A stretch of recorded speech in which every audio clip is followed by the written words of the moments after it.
Hello दोस्तों, welcome back to my channel friends. तो channel को ज़रूर सब्सक्राइब कर लें। अगर आप लोगों को मेरी लिखी हुई स्टोरी पसंद आती है तो प्लीज़ उसे शेयर कर दिया करें। अब हम अपनी स्टोरी को आगे बढ़ाते हैं। पिछले भाग में आपने पढ़ा कि अभिमन्यु ने रीत से शादी का फैसला किया। क्या रीत अभिमन्यु से शादी के लिए हाँ करेगी? तो आइए जानने के लिए कहानी के आगे का सफ़र शुरू करते हैं। अब आगे रीत थाल देखकर खुद से ही कहती है, अभिमन्यु, मैंने आपसे वादा किया कि मैं आपकी नफ़रत को ख़त्म करके रहूँगी, तो आज मैं ये शादी करके अपनी मंजिल की तरफ पहला कदम बढ़ाऊँगी। वो साड़ी लेकर चेंज करने चली जाती है। कुछ देर बाद वो साड़ी पहनकर आती है। वो जैसे ही ड्रेसिंग टेबल की तरफ बढ़ती है तभी कोई दरवाजे पर नॉक करता है। रीत दरवाज़ा खोलती है तो सामने एक लड़की खड़ी थी। रीत कुछ बोलती उससे पहले ही वो लड़की बोलती है, हेलो मैम, मेरा नाम शिखा है। सर ने आपको तैयार करने के लिए बोला है। रीत कुछ नहीं बोलती, बस हल्की सी स्माइल देकर मिरर के सामने बैठ जाती है। शिखा उसके बाल संवारते हुए बोलती है, मैम, आप तो बिना मेकअप के ही कितनी प्रिटी हैं। रीत हल्का मुस्कुराकर बोलती है, थैंक्स शिखा। शिखा उसे तैयार कर देती है और वहाँ से चली जाती है। रीत जब खुद को मिरर में देखती है तो उसे वह दिन याद आ जाता है जब उसकी शादी विनय से होने वाली थी। वो सोचने लगती है कि अगर उस दिन पूर्वी ने उसे मंडप से ना भगाया होता तो आज उसकी शादी उस विनय से हो चुकी होती। पता नहीं आज वो किस हाल में होती। ये सोचकर ही रीत अंदर तक हिल जाती है। उसके चेहरे पर एक भयानक डर आ जाता है। रीत तो ये कल्पना भी नहीं कर सकती थी कि विनय से शादी करके उसकी ज़िंदगी का क्या होता। रीत जानती थी कि पूर्वी ने उसकी तो जान बचा ली, लेकिन उसने खुद को किसी बड़ी मुसीबत में डाल दिया था, क्योंकि उसे अच्छे से पता था कि वो विनय कितना घटिया है। पता नहीं उसने पूर्वी के साथ कैसा सलूक किया होगा। पता नहीं वो कैसी होगी, किस हाल में होगी। ये सोचकर ही उसकी आँखों से आंसू उसके गालों पर लुढ़क कर आए। रीत को पूर्वी की बहुत याद आ रही थी। वो जब से यहाँ आई थी उसकी पूर्वी से बात नहीं हो पाई थी। रीत अपने ख्यालों में गुम थी। तभी मीरा आंटी रूम के अंदर आती हैं। जब उनकी नज़रें रीत पर पड़ती है तो वह उसके पास जाकर उसकी बलैया लेते हुए बोलती हैं, किसी की नज़र ना लगे, आज तुम सच में बहुत प्यारी लग रही हो, लेकिन इन आँखों में ये आंसू क्यों बेटा? रीत कुछ नहीं बोलती। आंटी उसके मन की उलझन समझते हुए बोलती हैं, मुझे पता है बहुत कुछ है तुम्हारी ज़िंदगी में जो सबसे अनजान है। भले तुम अपनी ज़ुबान से कुछ ना कहो, लेकिन तुम्हारी आँखें तुम्हारे दिल का दर्द बयां करती है। रीत आंटी की बात सुनकर उनके गले लग जाती है तो वो प्यार से उसके सर पर हाथ फेरते हुए बोलती हैं, बस करो, चुप हो जाओ। अच्छा, अब जल्दी से अपने आंसू पोंछो और नीचे चलो, नहीं तो शुभ मुहूर्त निकल जाएगा। तब रीत उनसे अलग होती है और अपने आंसू पोंछती है। वो उसका चेहरा लाल चुनरी सी है और उसे लेकर नीचे चली जाती हैं। नीचे हॉल में शादी का मंडप सजा हुआ था। पंडित जी आ चुके थे। सामने से अभिमन्यु तेजस के साथ आ रहा था। अभिमन्यु ने ऑफ वाइट कलर का शेरवानी सूट और उस पर वाइट मोजरी पहनी हुई थी। सिंपल शेरवानी में भी वो काफ़ी हैंडसम लग रहा था। उस पर से उसकी ब्राउन नशीली आँखें जो उसे और भी ज़्यादा अट्रैक्टिव बना रही थी। उसने उसने अपने एक हाथ में अपना फ़ोन ले रखा था। अभिमन्यु आकर मंडप में बैठ जाता है। पंडित जी बोलते हैं, कन्या को बुलाइए। तभी मीरा आंटी रीत को लेकर सीढ़ियों से नीचे आ रही थी। अभिमन्यु की नज़र जब रीत पर जाती है तो उसकी नज़रें उसी पर जम जाती हैं। रीत लाल कांजीवरम साड़ी में काफ़ी खूबसूरत लग रही थी। उसकी गोरी पतली कमर साड़ी में और भी ज़्यादा पतली लग रही थी। हाथों में भरी लाल चूड़ियाँ, होठों पर लाल लिपस्टिक, बालों में लगा गजरा, मांग में सजा टीका, नाक में नथ, हल्की चुनरी में उसका झलकता चेहरा बेहद खूबसूरत लग रहा था। अभिमन्यु बिना पलके झपकाए उसे ही देख रहा था। उसे ऐसे खोया हुआ देख तेजस उसके पास जाकर धीरे से उसके कान में कहता है, ऐसे मत देख, तेरी ही होने वाली है। शादी के बाद जी भर के देख लियो। तेजस की बात सुनते ही अभिमन्यु अपने सेंस में आता है और तुरंत अपनी नज़रें दूसरी तरफ घुमा लेता है। तेजस उसे देखते हुए बोलता है, वैसे एक बात पूछूं, तुझे देखकर ऐसा लग रहा है जैसे तू रीत से शादी नफरत में नहीं बल्कि प्यार में कर रहा है। अभिमन्यु उसे घूर कर देखने लगता है। तेजस, मैं तो बस मजाक कर रहा था।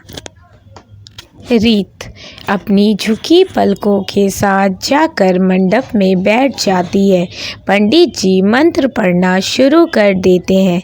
मीरा आंटी दोनों का गठबंधन करती हैं। इसी तरह फेरे होते हैं। अभिमन्यु रीत की मांग में अपने नाम का सिंदूर लगाकर उसके गले में मंगलसूत्र पहना देता है।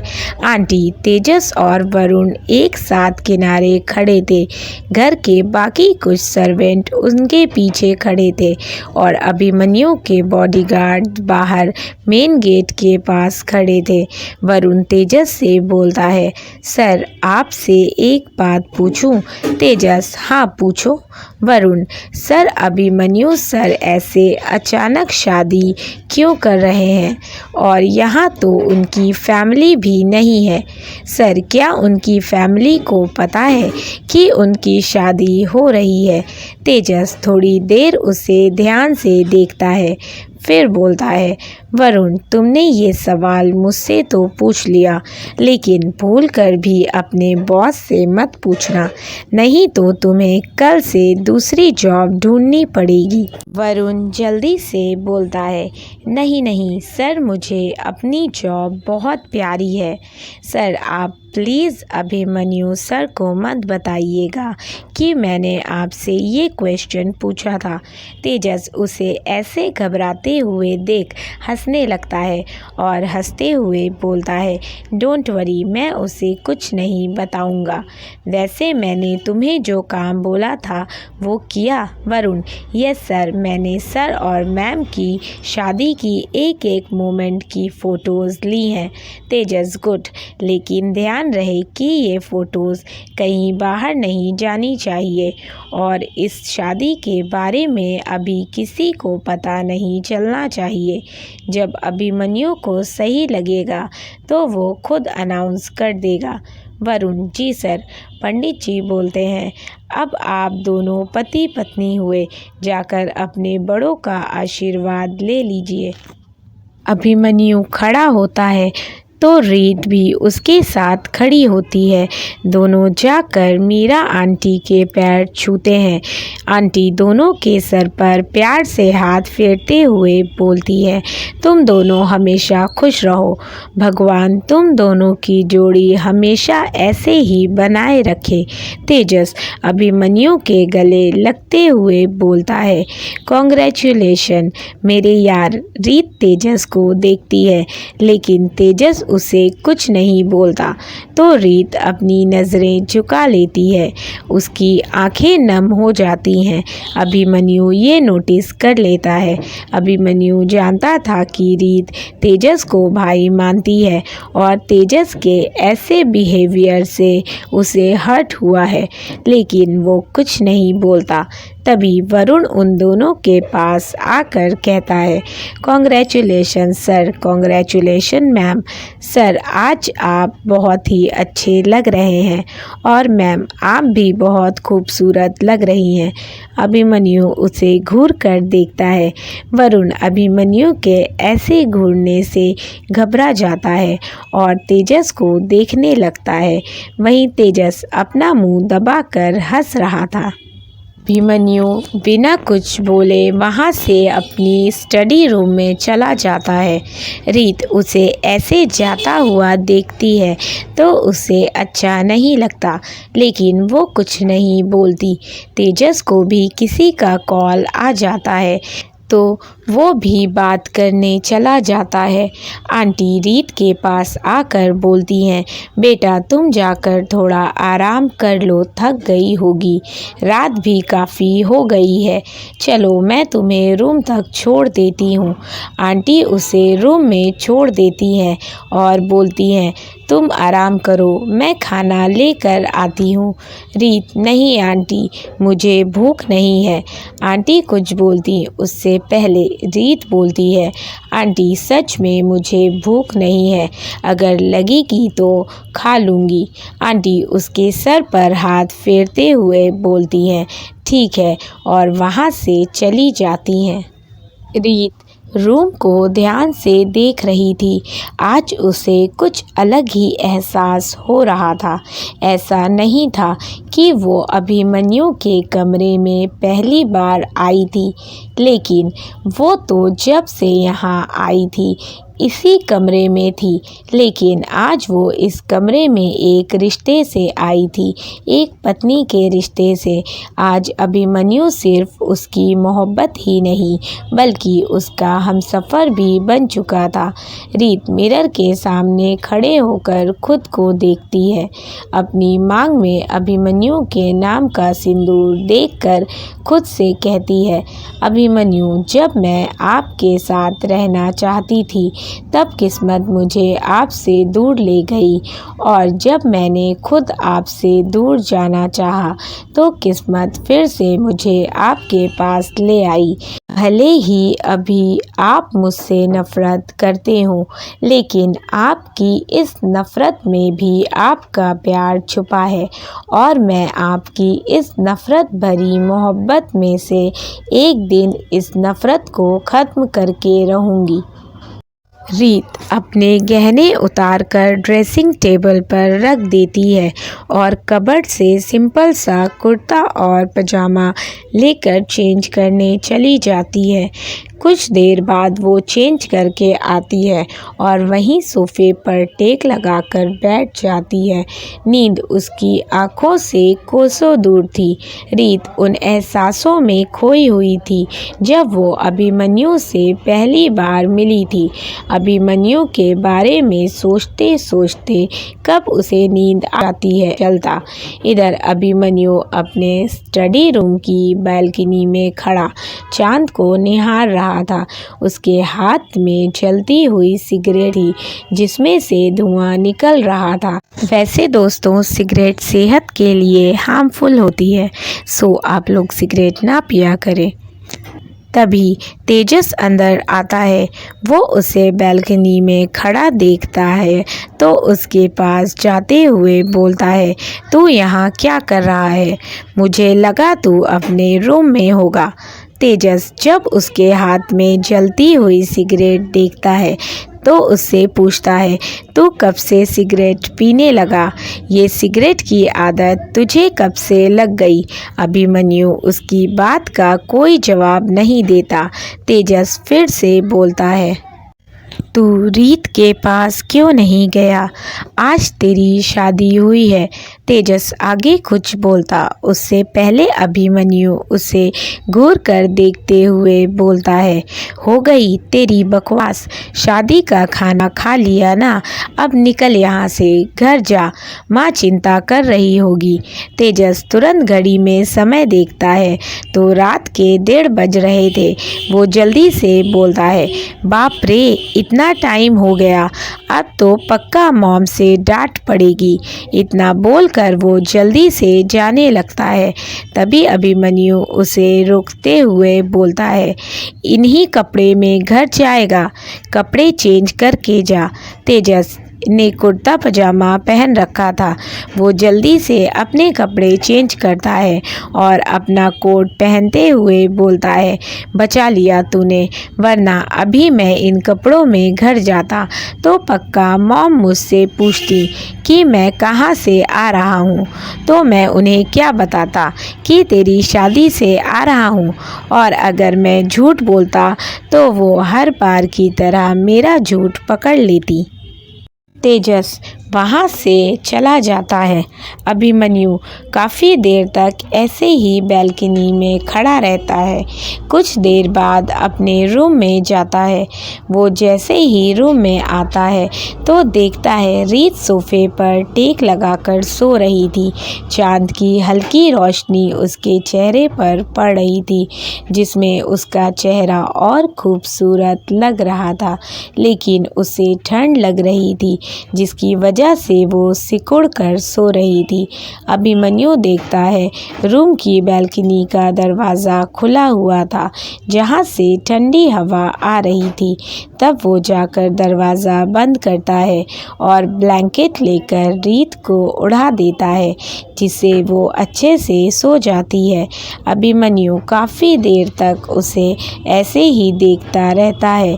फिर कुछ देर बाद जाकर अपने कपड़े चेंज करता है और आकर बेड पर सो जाता है। सुबह रीत की नींद खुलती है। वो घड़ी में समय देखती है तो सुबह के 7 बज रहे थे। वो कमरे में नज़र घुमाती है, लेकिन अभिमन्यु वहाँ नहीं था। तब वो जाकर जल्दी से फ्रेश होती है और नीचे हॉल में आती है। वो हॉल में आकर देखती है तो वहाँ कोई नहीं था।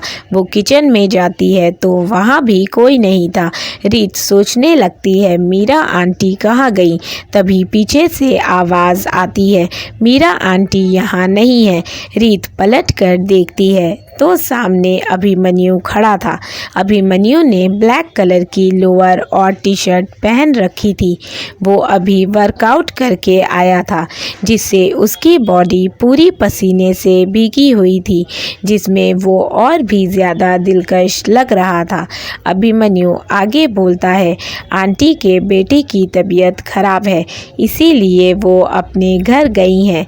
रीत उसकी बात सुनकर खुद से कहती है, आंटी मुझसे मिले बिना ही चली गई। उसकी बात सुनकर अभिमन्यु बोलता है, मुंह लटकाने की ज़रूरत नहीं है।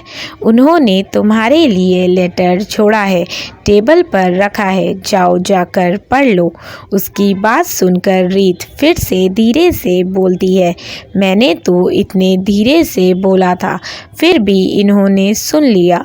लगता है हाथी के कान है।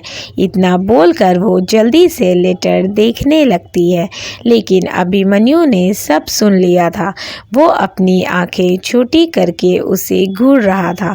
रीत लेटर खोलती है तो उसमें लिखा था, मीरा आंटी।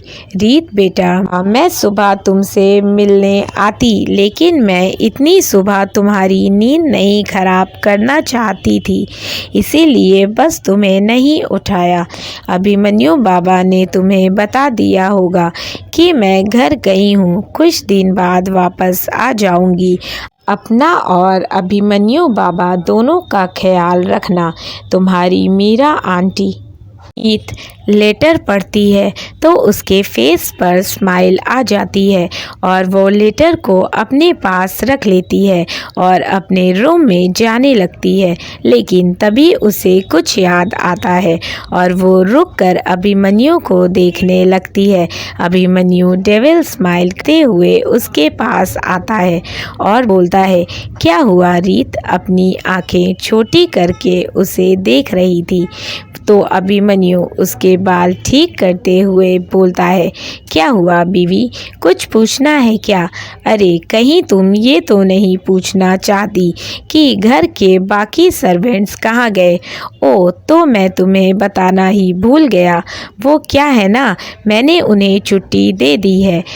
अब हमारी नई नई शादी हुई है तो थोड़ी प्राइवेसी तो चाहिए होगी ना। चलो अब मैं ऑफिस के लिए रेडी होने जा रहा हूँ, तो तुम जल्दी से ब्रेकफास्ट रेडी कर दो। घर के बाकी काम तो होते रहेंगे।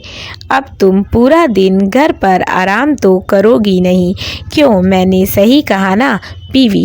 रीत को काफ़ी गुस्सा आता है लेकिन वो कुछ नहीं बोलती। अभिमन्यु मुस्कुराते हुए अपने रूम में चला जाता है। रीत को घर के सारे काम आते थे लेकिन वो जल्दी से किचन में चली जाती है और ब्रेकफास्ट रेडी करने लगती है। अभिमन्यु रेडी होकर आता है और टेबल पर बैठ जाता है। रीत उससे ब्रेकफास्ट सर्व करती है।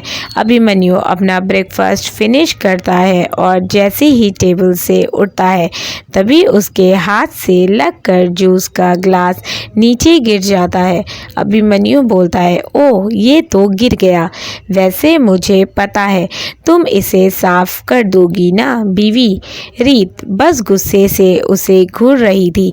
अभिमन्यु जाते हुए बोलता है, ज़रा अच्छे से सफाई करना, काफ़ी धूल जम गई है और सिक्योरिटी गार्ड है बाहर, तो डोंट वरी, तुम आराम से रह सकती हो। इतना बोलकर वो वहाँ से चला जाता है। रीत को ये देखकर अच्छा लगता है कि अभिमन्यु को उसकी फिक्र है, लेकिन उसे गुस्सा भी आता है कि अभिमन्यु ने उसे परेशान करने के लिए सबको छुट्टी दे दी। दोस्तों अगर आपको स्टोरी अच्छी लगी हो तो वीडियो को ज़रूर लाइक कर दीजिएगा और स्टोरीज़ को शेयर कर दिया करें।